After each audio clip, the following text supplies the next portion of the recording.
couple Sefou et Lelo Hervé Sefou avec Madame Lambertini. Oh Lelo Bazana joie. Yakubengisa biso to esengo yakubengisa bandeko. Il y a des familles, amis et connaissances pour un mariage civil na bango ya mokolo lelo et nous sommes là pour nous retravailler. Merci beaucoup na confiance et fidélité oyo bandeko ba pesa biso na autorité info télévision et lelo encore et encore. Merci beaucoup na mon réalisateur Steve pour na image kitoko lelo tozali awa bozo mona déjà en placement donc nous sommes là donc tous un événement et puis on se retrouve tout juste après.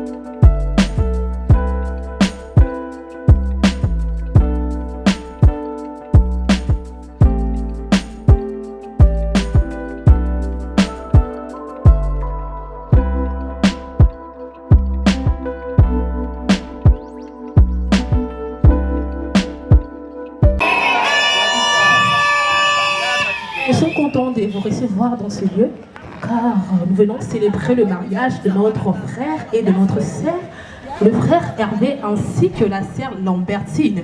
Est-ce qu'il y a les familles de Mbikou et les familles de Sefou ici? On peut pousser le cri de joie!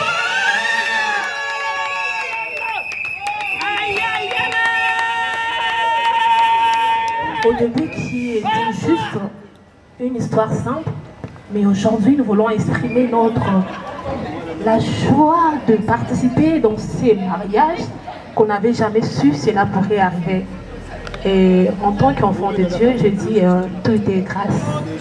Tout est grâce.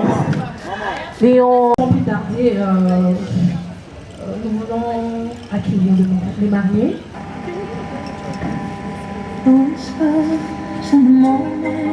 Le roi assisté son entrée. Voilà l'homme charismatique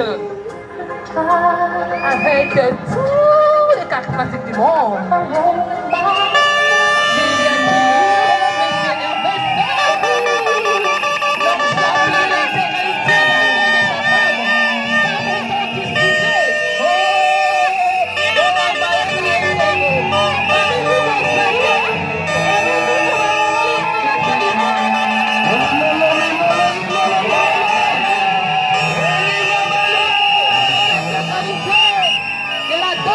Vacances à montagne, peu de repos. Et si tu crois que j'ai respire un peu, souffle d'air, pousse un peu.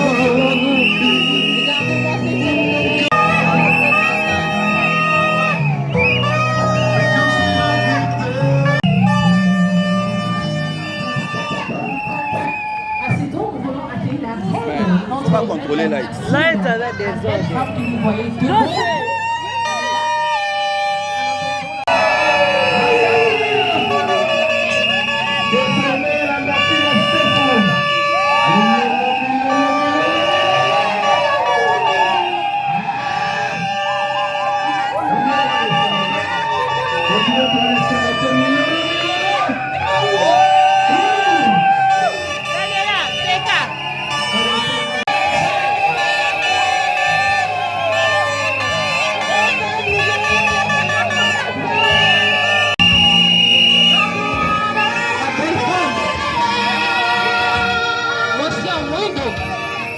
Notre diamant noir,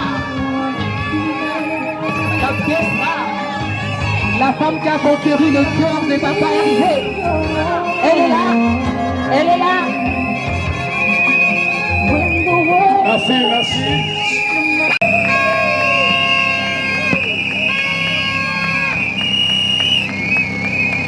Voilà le moment est venu juste pour entonner l'hymne national. Debout congolais, les techniques, hymne national.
Mois de juillet, les mois qui commençaient très bien, doucement, avec succès.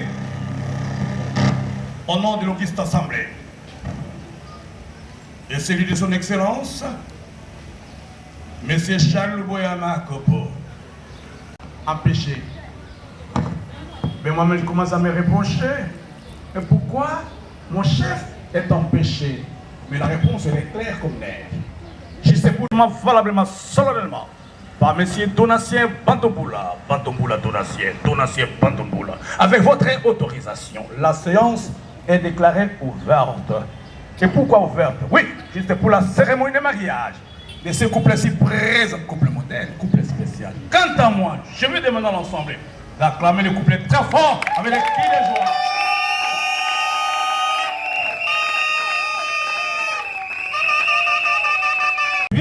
C'est pour lire le mot de bienvenue et de circonstance. Écoutez l'officier, très bien. Ça passe pas? Nous commençons notre cérémonie d'aujourd'hui par les mots de circonstance. Mesdames, Mesdemoiselles, Messieurs, distingués invités, chers futurs époux, bonjour. Le mariage est un acte solennel, légal et officiel. Les époux qui acceptent de vivre pendant toute leur existence sur cette planète et qui ont pris devant l'État un engagement, un contrat à vie. La République démocratique du Congo, notre pays, tolère d'autres formes d'union admises par la coutume ou les visages de la vie moderne. Mais elle reconnaît légalement que le mariage célébré devant l'officier de l'état civil pour les meilleurs et pour les pires, c'est-à-dire dans les cas de bonheur ou de malheur. Tolingana na tango bisengo pe na tango ya pasi. Kokima moninga te po moninga zangi mbongo. Mbongo sili moninga ukimie. Kokima moninga te po moninga abeli. Oke koluka oyo aza na bonne santé. Non. Tango lingi molongani na yo lingaye na tango bisengo pe na tango ya passe. Les parents, les prêtres ou les amis auront à prodiguer des sages conseils aux heureux mariés pour leur propre bonheur ainsi qu'à la viabilité de leur vie commune. Je vous remercie. C'est pour leur propre bonheur ainsi qu'à la viabilité de leur vie commune. Quant à moi, c'est-à-dire en respectant le jargon territorial, je le devoir de réinviter encore de nouveau l'officier d'état civil. Pourquoi? Juste pour lire encore quelques articles du Code de la famille et entrer au mariage. Il y en a beaucoup. Oui, j'ai un homme et une femme qui s'engagent à vivre ensemble jusqu'au décès. Ça n'arrive pas parce que mon père m'a obligé de se marier.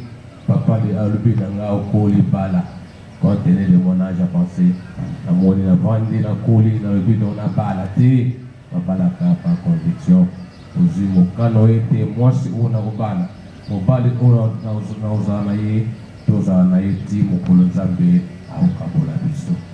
Me oya kutukuze bato libala ona ekenda ka musika te. Uzi andako ezali yo mobali. Code 444 d'accord la famille et puis au pouvoir. Mais attention et puis si tu pogno pour la moitié. Au vendez na yo ke kapelo lengu lo zongi na ndako meji masanga o ba de ko la moitié. Non. Comme pogno pour la moitié, comme pogno pour la bana te. Et puis si au pouvoir on a pour la soya moitié na yo, za soya bana na yo, tia bango na condition ya mana. Voilà, après 444, et c'est au pouvoir, on a pour le ménage, c'est quoi? Ménage, ils allaient ensemble, les Katianda, pour papa, maman, bana.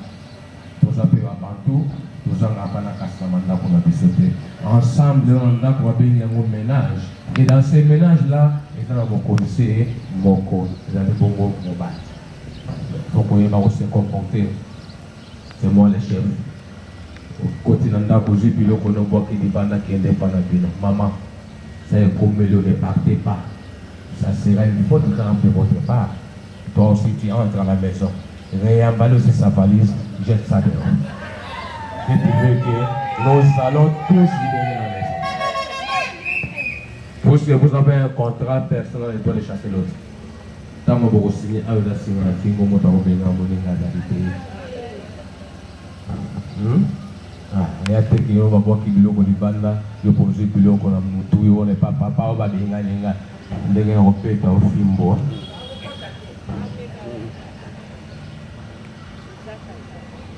« 453. Les époux obligent mutuellement la communauté de vie.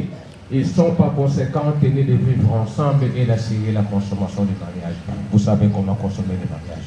Vous avez la mikete, la kilo, la dawa, la kota, la bozindo, la terre. Vous vivez si bon na yo, honorez moi na yo, nous sommes famille na yo, nous sommes camarades, ou y na dans l'état, il n'y a pas au conseil mariage na yo, maman de Guémoro. 454. L'épouse est obligée d'habiter avec son mari et de le suivre partout où il juge à propos de résider. Le mari est obligé de la recevoir. Pourquoi c'est dans ma camolobité? Au officiel au baquet, n'a pas partout. La édition va monter dans Bongolo. Terrasse moi je mets la wana, yona mbamuki, yona officiel au baquet, n'a pas partout. Non. À un moment, il y a réside.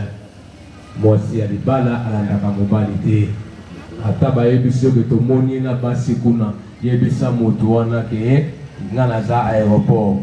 Ata Apumbuki, Ake Asie, Ake Amérique, Ake Europe, sur la Gaga, à quitter Banangal. Pour la normalité, quels que soient les problèmes, c'est là il y a un d'accord. Ah, on va le moment à résider. Papa Koki, les lois le béquet, on a beau Kauka, Nake Yolo. La boy Yolo, Nake Nanga, Makala, aux gens de trois, Hollande, et beaucoup de vendent ensemble. Les limitations quelque part, dans le territoire, où on dit d'ailleurs. Oh non, la kenda kamboka te non.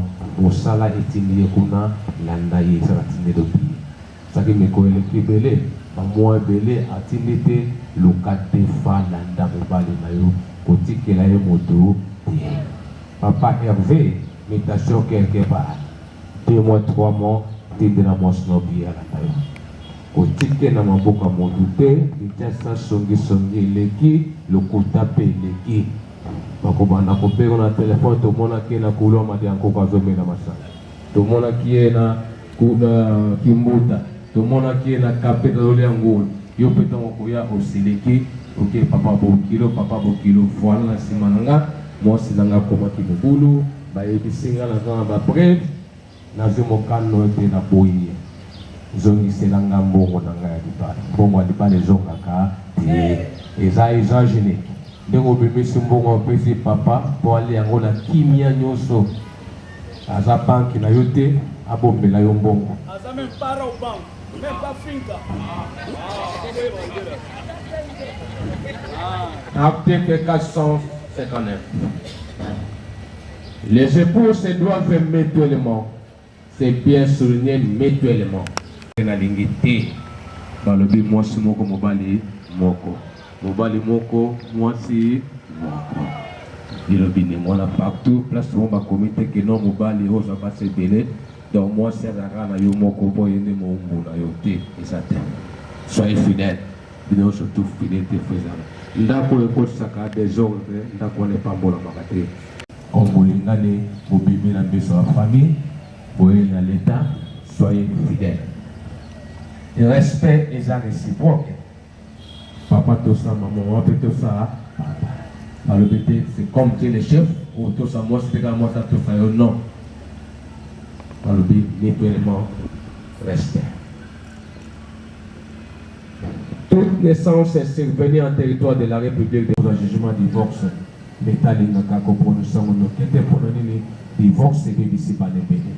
Et on a divorcé pour ça, on a quitté, et on a arrêté dans ce 2 ans, 3 ans, on a pour ça. Nous sommes pour le nez, maintenant ceux qui vont au Canada. Ceux qui vont au Canada, on a ce que l'État a quitté, a fait subir nos actes de divorce. Et à ce moment-là, on comédie pour un mouton de Moussala, chez Ménani. Ceux qui n'ont pas joué, pas quitté, pas fait subir nos actes de divorce, c'était mouton coupé par la Zali. Mais Moussala, 2 ans, Moussala, mais mon petit Moukolo, l'État a compris. Pour chuter l'article 543, la mort de l'un des époux n'est donnée liée ni au remboursement de la dot, ni au paiement des soldes. Oh, moi, on a vu ça, moi, on a vu le conflit, bon, on a dit, les tikalaki, les époux des tikalaki, les tikalaki, paye ça avant de qu'on aille, non. C'est le moment de collaborer dans nos vivants, ce qui nous ont allé. C'est la tikalaki n'a n'yongo, beaucoup de senga bango, tango maintenant vivant. Ce qui nous a bakaboli bango, mieux ce qui n'a pas eu. Je continue à remercier l'officier de l'état civil parce qu'il a été clair comme neige. Et comme à l'accoutumée, moi j'ai le devoir d'inviter les jeunes couples de se mettre debout et de regarder l'assistance. Comme les militaires disent, portez, armes. Debout.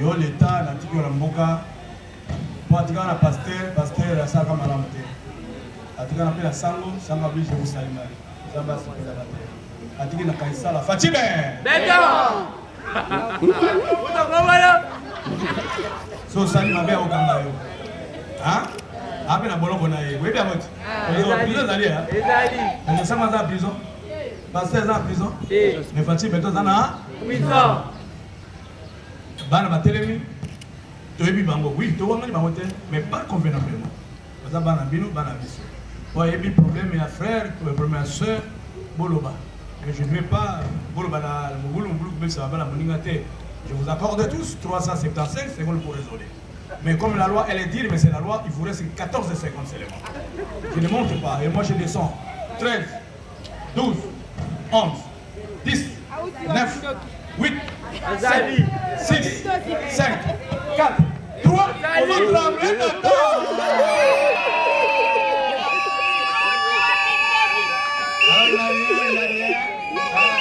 Regardez-moi en face, regardez-moi en face. Regardez-moi en face. Tenez-vous les deux mains comme ça, tenez-vous les deux mains. Alors fixez-vous les regards, les yeux pour les yeux. Papa, pardon. Vous voulez ça, vous voulez nous avons le mot de moi, c'est maman. Le mot est alors, on va monter comme ah, vous regardez, hein? Ah, mettez-nous à la chocolat. Ok, merci beaucoup. Nous sommes maintenant à l'étape de consentement, c'est-à-dire l'homme qui va dire oui à son épouse et la dame à son mari. Oui, vibrant kilométrique.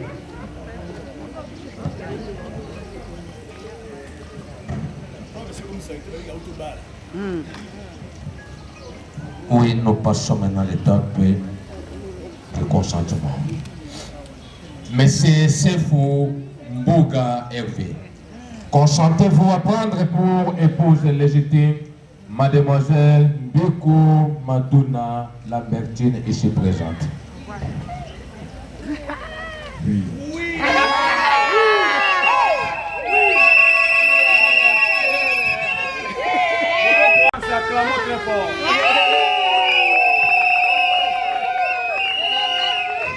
Madonna Lambertine. Consentez-vous à prendre pour époux légitime Monsieur Sefou Mbouga Hervé ici présent? Oui.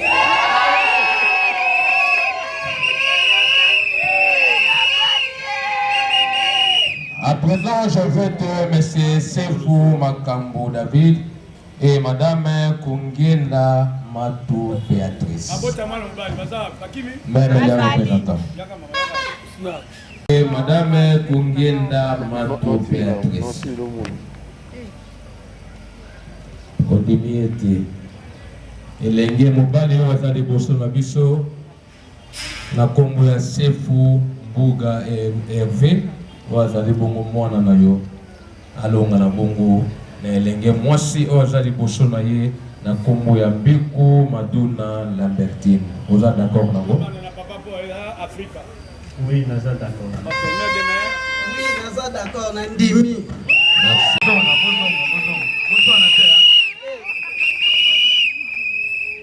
Côté Boboto, côté wana grave ezate. Mais côté à moi si so abi non, on va bagarrer. Toyoka yango. Oui, papa. Gabriel, maman, Philomène. Obeko lobi na biso epi ya mokobalisa mwana moto surtout mwana ya mwasi il faut kotuna baboti na ye soki bayokanaki na kotinia boyambaki libota ya papa Hervé iyo toyambaki bango mama boyambaki nyonso elekaki na kimia nyonso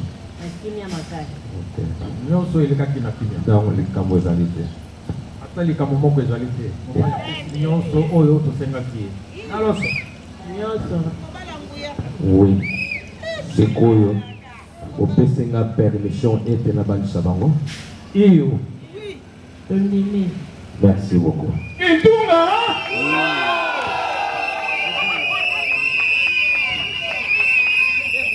En foi de quoi je vous unis par le mariage civil avec le régime des communautés universelles de biens. Yango de Bobonagi. Oui. Maman.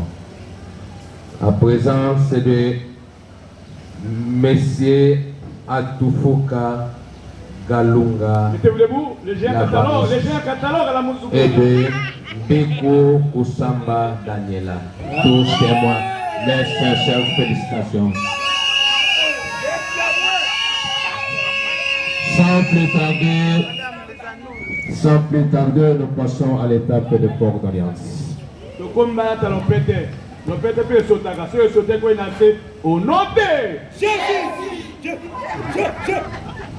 L'amour, c'est dans le cœur de chacun de vous. Bolingo ya solo et dans la motema où il sera symboliquement. Prenez la nom de votre petite épouse.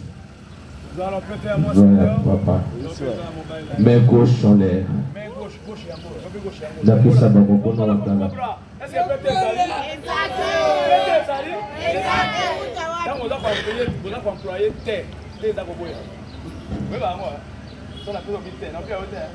Merci. Allez, poignée de main. Poignée de main gauche. Ceux qui sont salis, il y a un peu de liboso, ça dit il y a bari au lelo. Mais ceux qui tournent, ils ont bari. Mais tous ceux qui ont dit boling côté.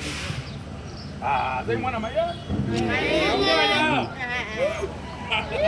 Oui, monsieur Hervé. Dès que vous allez commencer à introduire la non-sigle annulaire de celle qui devra tout à l'heure votre moitié, je vous demande de formuler un vœu d'amour ou de promesse. Vous promettez quoi à maman Lambertine? Avec la langue que vous sentez à l'aise. Même du Congo, même du Congo. Yaya Niaka! Niatango c'est fou là! Mais, sur le mal, le bin mal, nous va péter beau, côté du guerre. Allo Baramakasi!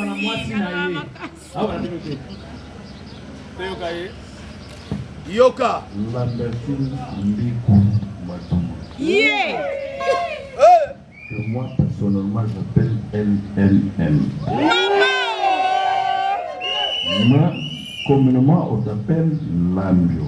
Jésus! Aujourd'hui, nous devons officier de l'état civil. je te fais poser cet anneau sur l'annulaire de la gauche. Signe d'amour. Oh là là. Ça représente juste l'amour que moi j'ai envers toi. Mais alors, cet amour ne se repose pas ici. L'amour que moi j'ai pour toi repose dans mon cœur.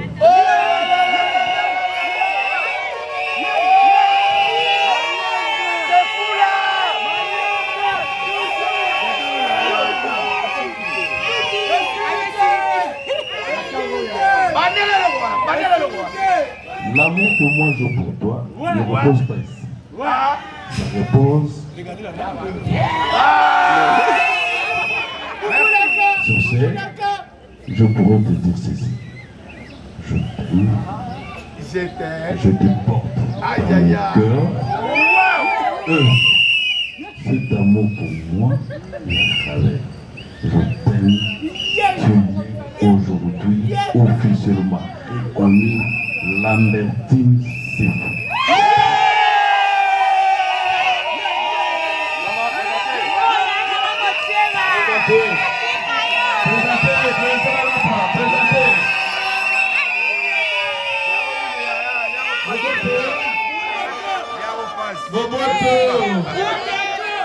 Soki moninga teme yope. Allez, go. Mon amour.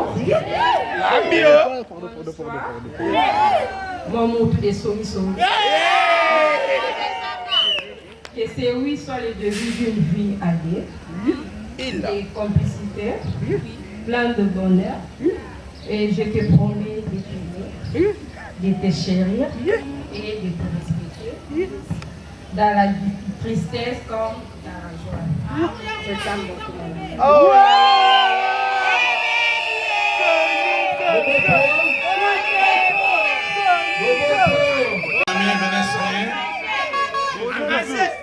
Je vous donne maintenant le programme de la signature.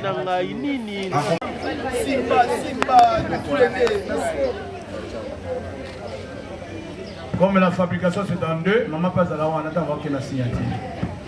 Mais maman yoko signé au lieu que l'on a monté. So ba bouli père, au lieu de la podo côté na bloc. Abou.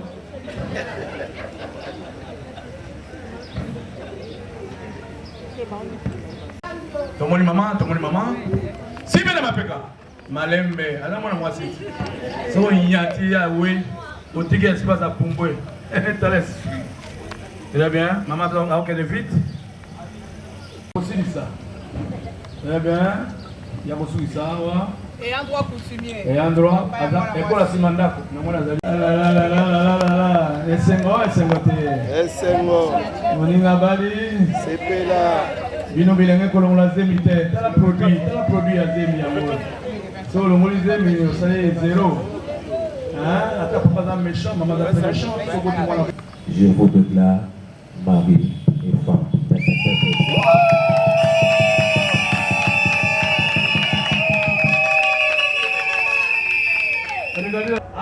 Voilà, chers téléspectateurs, merci.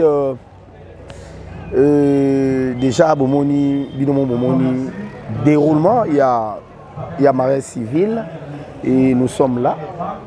Termine la séance à photo, donc félicitations à nos mariés, Hervé Sefou et Lambio, autrement dit Lambertine et Lélo, officiellement mariés. Donc désormais, nous sommes là et toujours continuer avec mon réalisateur Steve et assistant Nabiso Owen toujours est là à côté de moi. Donc nous sommes là, Steve.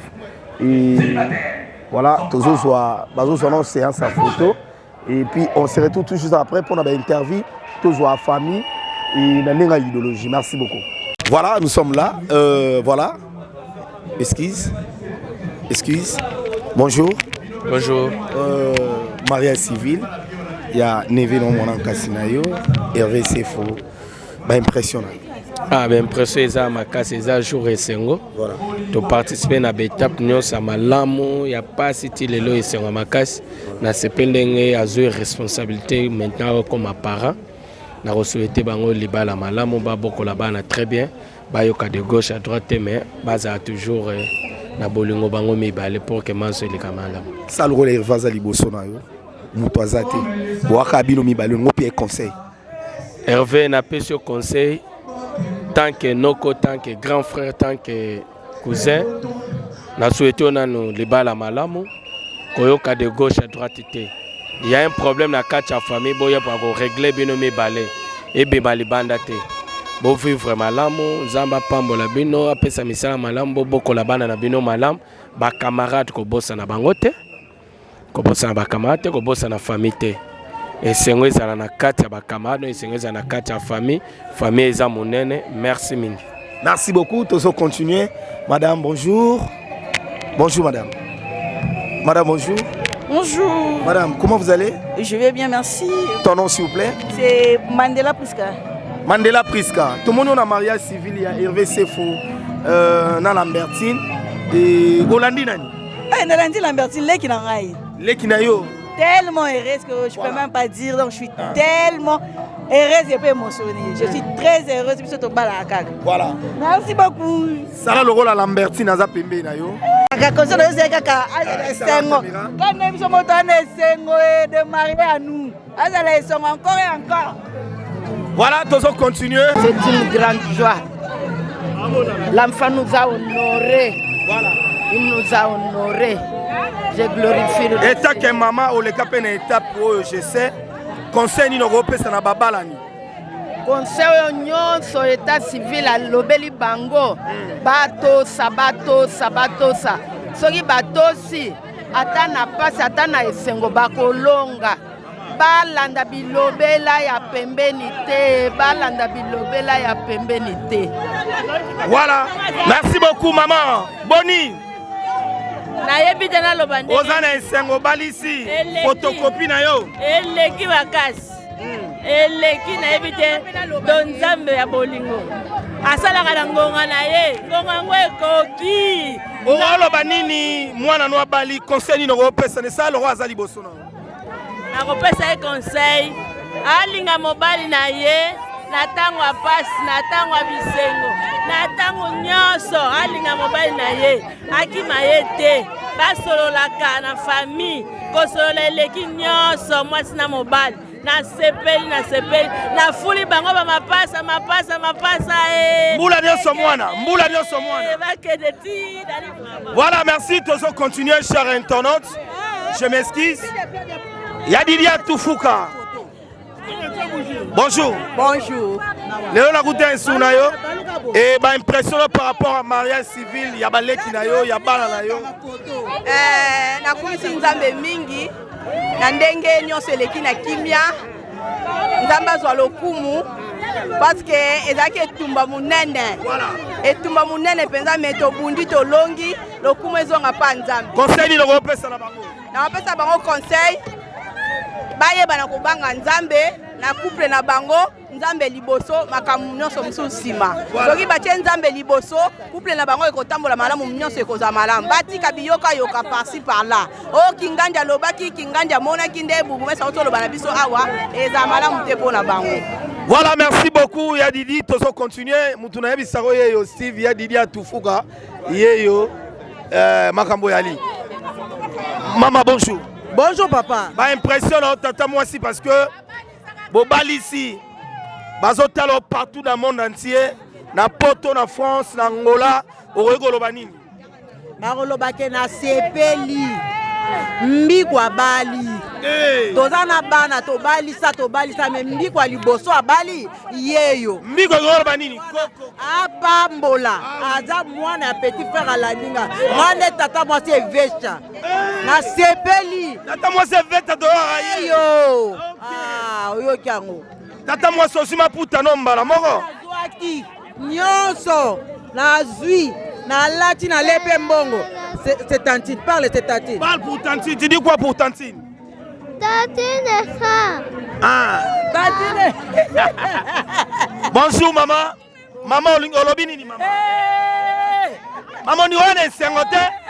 On y va sengote. Kasangisi bisengo nyonso ande yeyo. Yaso wana. Na balisi.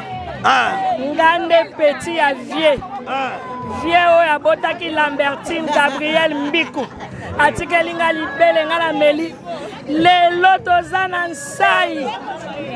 Tozana sengo. Là, chers internautes, on continue, voilà. Et Madame Boni. Bien, je vais bien, merci. Comment on a? Jocelyne Tanzay. Jocelyne Tanzay, vos impressions par rapport à cette mariage civile? Ah oui, je suis très contente parce qu'aujourd'hui c'est le mariage civil de ma grande sœur. Je suis très contente pour elle. Je lui souhaite beaucoup de bonheur, beaucoup d'enfants, plein de bonnes choses. En tout cas, je suis très émue. Je suis vraiment dans la joie. Voilà, merci beaucoup.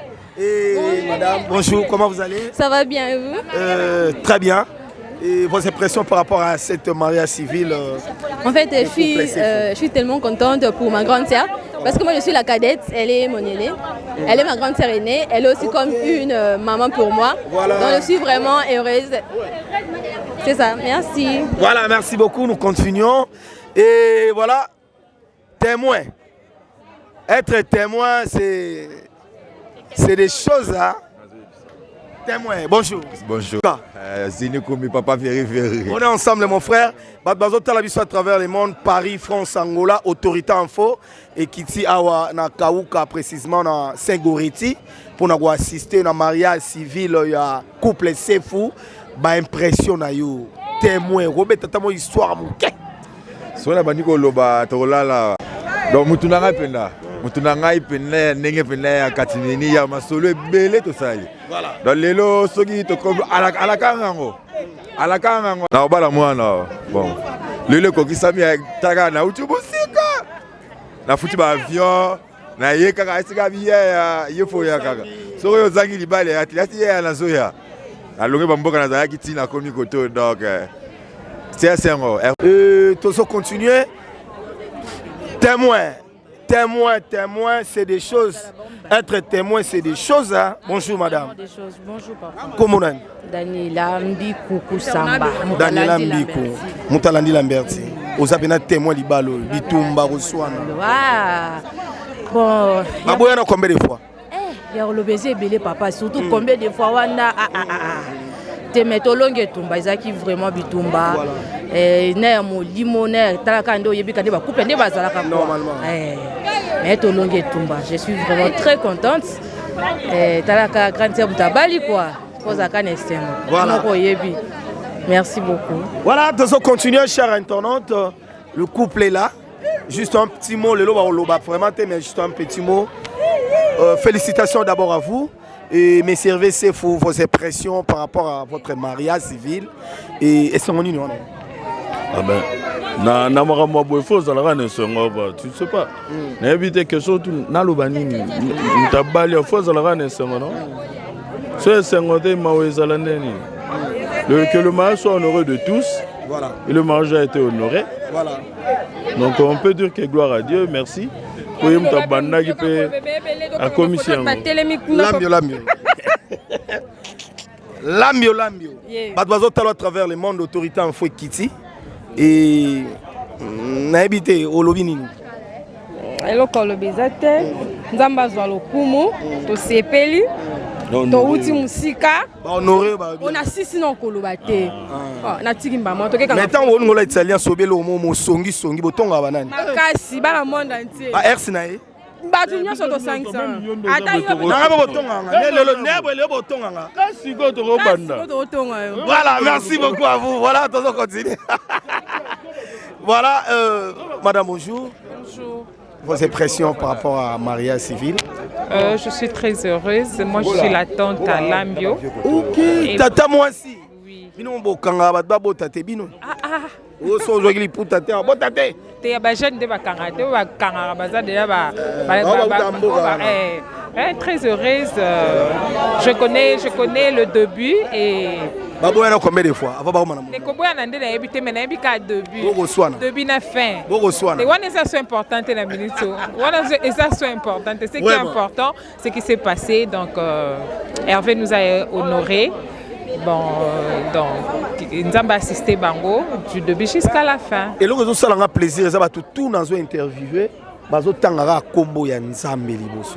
Oui, parce que le mariage n'a son tragnon et Nzambe. Son Nzambe donc pour réussir parce que après là biso tozaki na bango après awa bazaka bango mbalé. Donc c'est ça la vie commence. Le décomportement et balana Thibaut Messana donc ce n'est pas quelque chose de petit. On est dedans, on sait de quoi on parle. Voilà, merci beaucoup. Voilà, Tozo continuer. Je salue Yadidi Atoufuka, je reconfirme avec Fox. Steve, mon réalisateur, mon Yadidi. Yadidi est mon toboire à air, mon Yadidi. Yadidi bana poto ba otala yo. Achere à nos. Yadidi Atoufuka. Achere à nos. On va passer son numéro, non pas si Hervé na lave, ba nyokolinga. Si on a moni yote. Vraiment. Bana poto ba otala au France, ba otala au Belgique, ba otala yo. Yadidi Atoufuka yo. Voilà. Na bali sina lensengo makasi.